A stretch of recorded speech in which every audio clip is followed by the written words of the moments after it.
नमस्कार विद्यार्थी बालमित्रांनो, आज आपण मराठी या विषयाचा 6वा पाठ मायेची पाखरं हा पाहणार आहोत. चला तर मग पाहूया.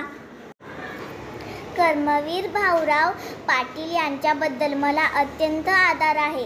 एकदा मी पुण्याला जाताना वाटेत सातारला थांबलो. भाऊरावांना भेटावे म्हणून त्यांच्याकडे गेलो.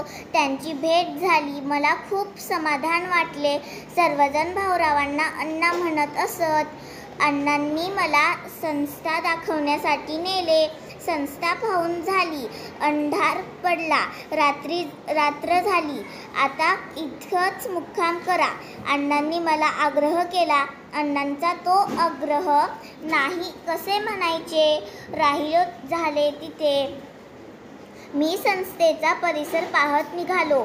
संस्थेच्या आवारात एक मोठे वडाचे झाड होते. आजूबाजूलाही गर्द झाडी होती.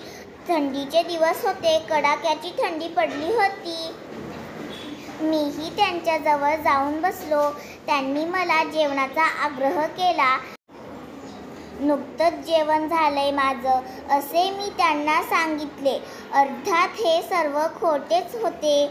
वसतिगृहाच्या मुलांनी केलेले जेवण ते कसे असणार, म्हणून मी जेवणाची टाळाटाळ केली. मुलांची जेवणे झाली. प्रार्थना झाली आणि ती सर्व झोपी गेली. माझ्या पोटात मात्र कावळे ओरडत होते. मग मला झोप कशी येणार. मी तसाच पडून राहिलो.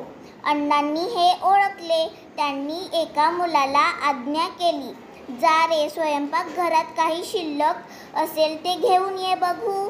मुलगा धावतच स्वयंपाकघरात गेला.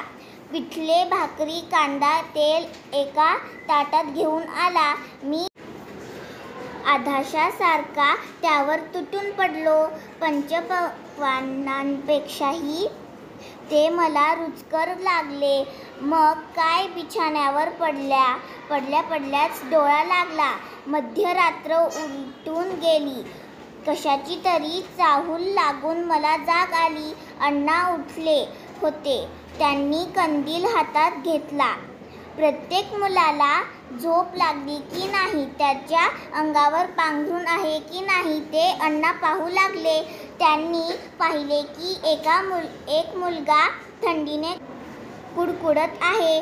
अण्णा त्याच्याजवळ गेले. त्यांनी त्याला आपल्या दोन्ही हातांनी अलगद उचलले. स्वतःच्या बिछाण्यावर आणून झोपवले. स्वतःची काळंबी त्याच्या अंगावर घातली. त्याला अगदी आपल्या पोटाशी धरले. त्या उभेत तो मुलगा गाढ झोपी गेला. त्या मुलांपैकी कितीतरी जणांना आई नव्हती. कितीतरी जणांना वडील नव्हते. पण अण्णांनी त्यांच्यावर पित्याचा, प्रेमाचा आणि मातेच्या मायेचा वर्षाव केला होता. अशी होती अण्णांच्या मायेची पाखरं. हे सर्व मी उघड्या डोळ्यांनी पाहिले. सकाळी मी उठलो. अण्णांना कडकडून भेटलो. नकळतच माझ्या मुखातून शब्द बाहेर पडले, अण्णा, आपण खरेखुरे या मुलांचे आईबाप आहात. या मुलांचेच नव्हे तर या महाराष्ट्रातील गोरगरिबांच्या मुलांचे आपण पालक आहात. आपणास उदंड आयुष्य मिळो. अण्णा आयुष्यभर गोरगरिबांच्या मुलांमुलींच्या शिक्षणासाठी झटत राहिले. रयत शिक्षण संस्थेच्या माध्यमातून महाराष्ट्रभर शाळा सुरू केल्या.